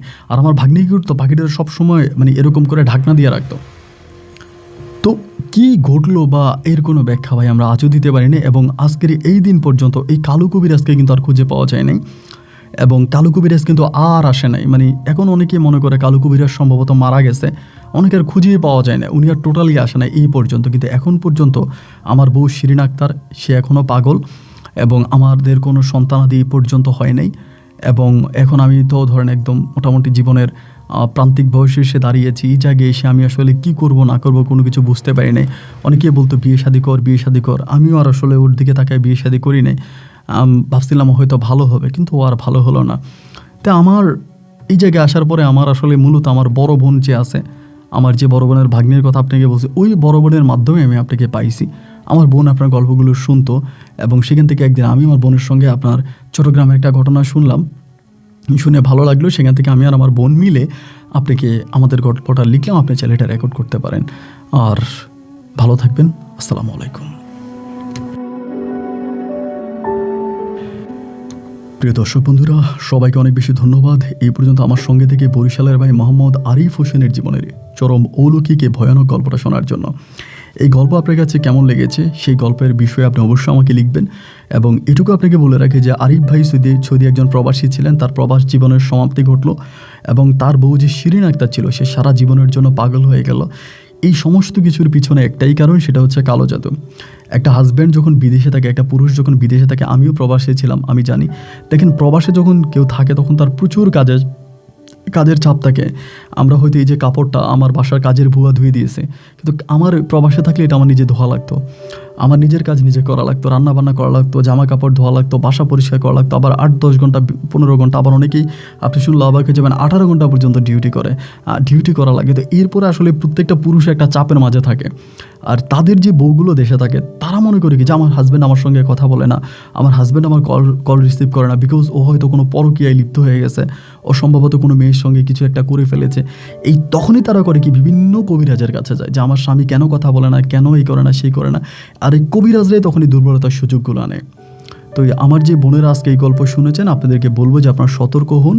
কখনোই হাজব্যান্ডের মাইন্ড বোঝার চেষ্টা করবেন, মন বোঝার চেষ্টা করবেন। তাকে কোনোভাবে প্রবাসে থাকা অবস্থায় প্রেশার দিয়েন না। সে যদি আপনার সঙ্গে সারাদিন 1 মিনিট কথা বলে, আপনি 1 মিনিটেই সন্তুষ্ট থাকার চেষ্টা করবেন। আর যদি না করেন, আপনি কবিরাজের পিছনে দৌড়ান, তবে আপনার সঙ্গে এই ধরনের ঘটনাগুলো ঘটতে পারে। সবাইকে আবারও সাবধান করছি, সাবধান হয়ে যান। এবং এখানে বিদায় নিচ্ছি বন্ধুগণ। আপনার সঙ্গে আমার দেখা হবে নতুন দিন নতুন কোনো গল্পে আবারও। আল্লাহ হাফেজ এন্ড আসসালামু আলাইকুম।